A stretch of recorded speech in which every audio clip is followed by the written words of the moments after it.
Hello, hello, hello mga kabunsungit. Magandang hapon sa inyong lahat. So, tayo ngayon ay nandito sa grocery ng Taste dito sa Amoy. So, ang mga bilihin ngayon ay napaka mamahal. Alam nyo ba?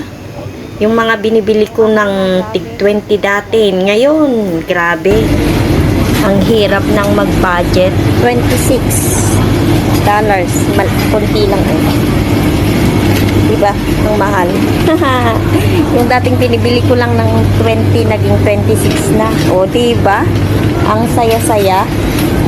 So, bibili na lang ako ng itlog na lang ako kunin ko kasi wala na kaming itlog. Ito ang bago. Kailan ang minsan lang kasi ako nagluluto ng itlog sa bahay kaya kailangan kong tignan ang expiration. So, yan.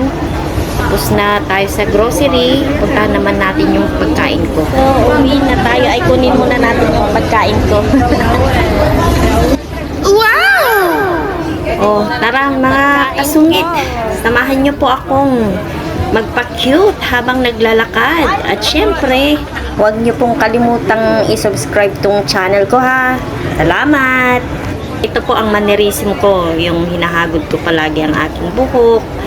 Ganyan ko kamahal kasi ang buhok ko. Yan. So, dito maraming tao ngayon kasi may nagtitinda dito sa baba ng first floor ng mall namin.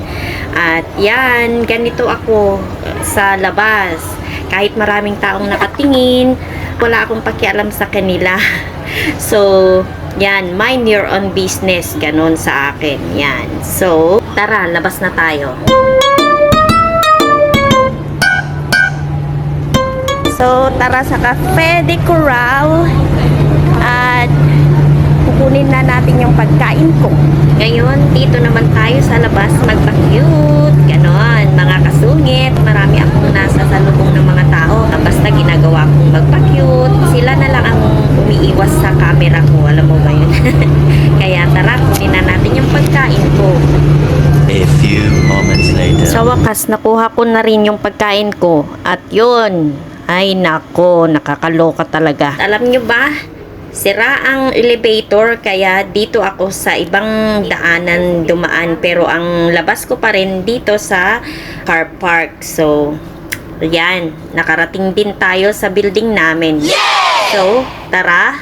Pasok na po tayo. Pati dito sa loob ng building namin, wala pa rin akong kapaguran na mag-video. Yun, di ba? Ang kulit-kulit talaga ng inyong bunsungit yan. So, kanina, nung pagpasok ko, mayroong nagtatantrums na lolo. Yun, inaaway niya yung katulong niya. Oh my God! Indonesian siya. So, no choice. Ganito talaga ang katulong dito sa abroad. Kailangang magtiis. Kaya, yung nagbabalak na mag-abroad, na maging katulong, mag-isip-isip ng 10 beses. At yan, kapag may trabaho dyan, galingan na lang at magtiis-tiis. Dahil walang madaling trabaho. Huwag gastos ng gastos at mag-ipon. Huwag bili ng bili para may maipon. Ganun yun. So, hanggang dito na lang mga kasungit. Paalam!